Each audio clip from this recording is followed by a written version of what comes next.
Hoje a sessão de terapia com o economista e psicanalista Fabiano Calil vai ser ao vivo. Ele está aqui com a gente vai falar sobre herança, sucessão patrimonial. Tudo bem, Calil?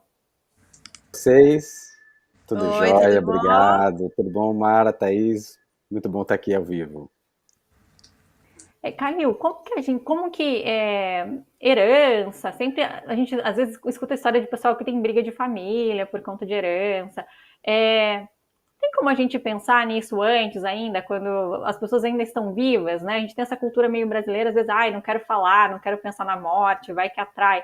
Mas isso é importante para a gente já Vai começar catrar é pensando. muito bom, hein, Thaís? Mas Vai tem muito catrar. isso, assim, tipo, ah, não, eu não quero, vai que atrai, vou falar aqui, vou deixar tudo pronto para quando eu morrer. Apesar de que acho que agora com a pandemia o pessoal acabou mudando um pouco, né? Mas o brasileiro acaba sendo supersticioso com isso, assim, tipo, não vamos falar de morte, mas aí quando morre vira aquele caos, assim, tá todo mundo em frangalhos emocionalmente, e ainda você tem que passar num processo burocrático que é super chato, custa muito dinheiro, assim, tipo, minha mãe faleceu e quando ela morreu, assim, além de toda a dor, tudo mais, eu gastei uma fortuna, gente, e assim, eu não sou rica, tá? E mesmo assim foi uma fortuna. Como que a gente pode se precaver com isso? Muito boa a questão, Thaís. Eu acho que a primeira coisa para colocar é que é raro um evento que não tenha conflito. É muito raro um evento de inventário que passe ileso dos conflitos, sejam eles velados ou sejam eles explícitos, né? Ou seja, que chegam a um litígio ou alguma coisa parecida. Então, sem dúvida nenhuma, pensar na comunicação, e a comunicação a gente precisa traduzir aqui de uma maneira clara e formal, como, por exemplo, se eu não quiser fazer um evento em vida, que a gente vai falar dele, eu posso fazer pelo menos um testamento. Um testamento onde eu deixe claro o que, que vai para quem, de que maneira. Outro instrumento que também nos ajuda muito para essa comunicação acontecer e não ter esse evento que você acabou de citar, Thaís, é que a pessoa possa ter um seguro que cubra essas despesas ou um investimento com mais liquidez que possa gerar isso. Né? E você tem toda a razão que nesses 2 anos que a gente passou agora mais recentes, a finitude passou e, enfim, muitas pessoas, aconteceu de muitos casais, né?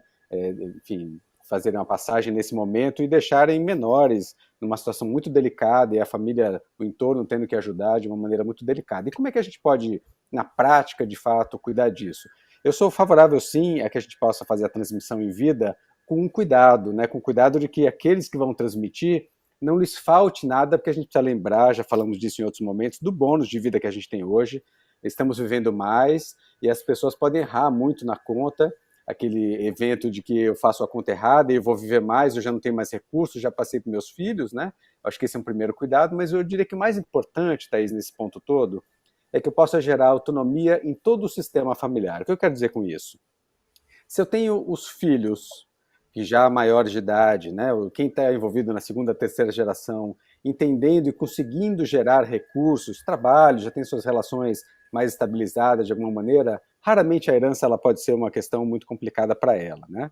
Agora, a gente também tem aqueles eventos, e aí é uma parte que eu dou razão para essa fantasia, né, de que muitos ficam esperando que a morte aconteça para que eles possam viver, ou seja, para que aquela herança chegue para essa geração. Então, a gente tem que lembrar que as gerações são muito diferentes, né? A Mara acompanha bastante isso, ou seja, se a gente for pensar em consumo, estilo de vida dos nossos pais e avós e da nossa geração e das próximas, a gente vai perceber que o estilo de consumo é absolutamente diferente e o modo de encarar o trabalho também, né?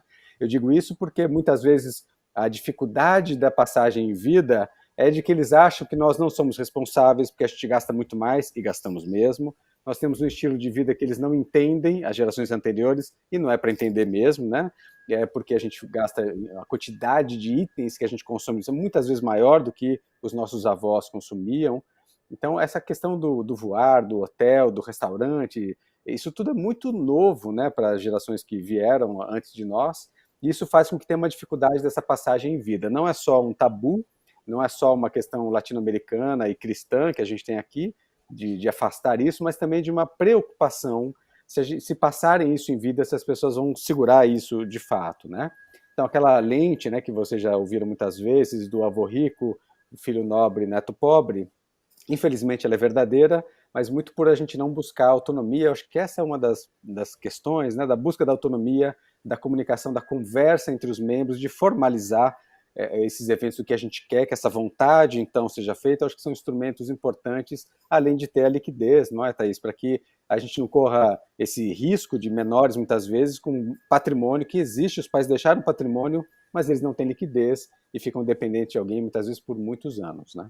Fabiano, e hoje existem vários instrumentos financeiros, principalmente os planos de previdência, onde você garante essa liquidez e garante, inclusive, a forma como essa criança ou esse jovem, ou mesmo esse adulto, vai receber esse dinheiro, né? Porque pode ser... Eu já ouvi alguns casos que o pai se preocupa e fala assim, olha só, eu preciso protegê-lo dele mesmo. Então, aí ele fez um PGBL, mas onde o rapaz só recebe mensalmente o dinheiro, Perfeito. ele não recebe de uma vez. Os planos de previdência, nesse aspecto, eles são muito eficientes, né, em dar liquidez, porque não passa por inventário. Por inventário, não entra, exatamente. E tem uma economia até fiscal, né? Uhum. Exatamente.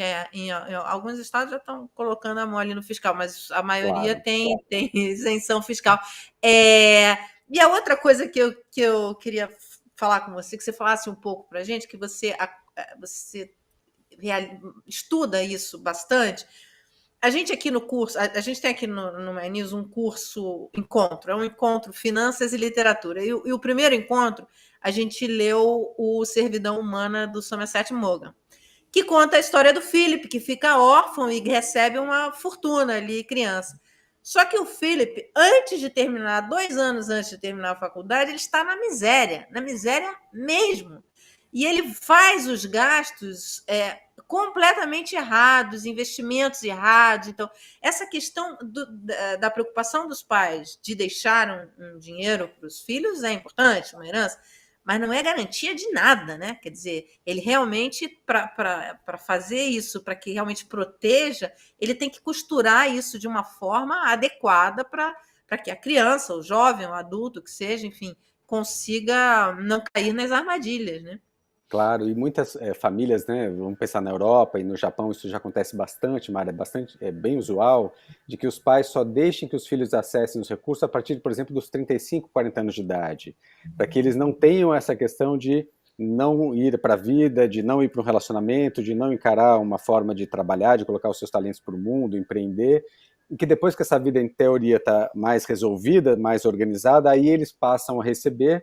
E uma outra forma que eles também têm feito, a gente tem muitos instrumentos para isso, eles vão dando devagarinho, Mara. Então fazem um processo pré-herança, tal qual você falou da questão da renda, eles dão um pouco de dinheiro quando é jovem, um pouquinho mais quando está na fase adulta, mas ainda bastante jovem, para ajudar talvez numa compra, no empreendimento, e a maior parte também, essa perto dos 35 anos, é o que eu tenho mais visto, que as famílias escolham só dar a maior parte do recurso lá, exatamente para que ela não se atrapalhe, que a herança seja um bônus e não um atrapalhador do percurso de autonomia de cada um de nós, e é mesmo, né, Mara, porque se eu já tive isso de uma maneira muito fácil, muito generosa, e um outro jeito que também tem acontecido são as figuras lá fora chamadas dos trustees, né, aqui a gente tem a figura dos planejadores financeiros, de alguns advogados, que são as pessoas que vão fazer a curatela, né, o cuidado, de alguma maneira, desses jovens, dessas crianças, para que sigam aquilo que os pais definiram como padrão de educação, padrão de saúde, e todos os gastos adicionais, eles teriam um poder de veto, né, para não deixar que o dinheiro acabe. De fato, é proteger a gente da gente mesmo, que é genial, né? Muito bom. Fabiana, a gente tem uma pergunta aqui do nosso membro, o Leonardo Gomes. Ele perguntou se vale a pena transferir os bens ao atingir certa idade, por exemplo. Sim, eu acho que tem uma inteligência nisso, né? Eu acho que primeiro lembrar que aqui no Brasil a gente tem uma taxa de transferência, que é o ITCMD, o Imposto sobre Transmissão, Causa Morte e Doação, que ele é de 8%, alguns estados 4%, que a gente tem uma perspectiva de mudar. Lembrar que na média nos Estados Unidos esse imposto é de 40%, na Europa perto de 60%, ou seja, não há estímulo para que eu acumule patrimônio na pessoa física para próximas gerações, eu usufruo disso em vida, né? Então, sim, a gente tem uma motivação, primeira, tributária para a gente fazer essa transmissão em vida, e segunda, é que se eu puder evitar um inventário, uma discussão, um conflito, de novo, não faltando para mim, mas, por exemplo, bens imóveis funcionam muitíssimo bem aqui no Brasil, de que eu, pai, fazendo a transmissão para a próxima geração, se forem os filhos, eu consigo gravar algumas cláusulas, né, Leonardo, como incomunicabilidade, empenhorabilidade, inalienabilidade, ou seja, que eu protejo já esse imóvel dele mesmo, como a Mara bem disse, e eu posso gravar o usufruto para mim, ou seja, eu continuo com o uso daquele imóvel, com a moradia, por exemplo, ou com a renda do aluguel, não, e já, claro, não sou mais o proprietário, mas se no dia que eu faltar, ele tira esse gravame aqui do usufruto, e aí esse imóvel está livre, já está em nome dele, não tem mais custos de transmissão. Eu acho que é uma solução muito inteligente, demanda, de novo, diálogo e demanda fazer contas, claro, para não faltar, como eu disse antes, mas eu acho que é uma forma muito eficiente, Leonardo, e recomendo muito que os pais pensem nisso, claro que dentro das cenas naturais, aí a partir dos seus 70 anos de idade, começa a pensar nisso com mais cuidado, né? Ser membro do My News é apoiar o jornalismo independente e plural. E agora você pode escolher entre ser apoiador ou parceiro. São 2 opções com vantagens exclusivas. Clique em Seja Membro e descubra todos os benefícios.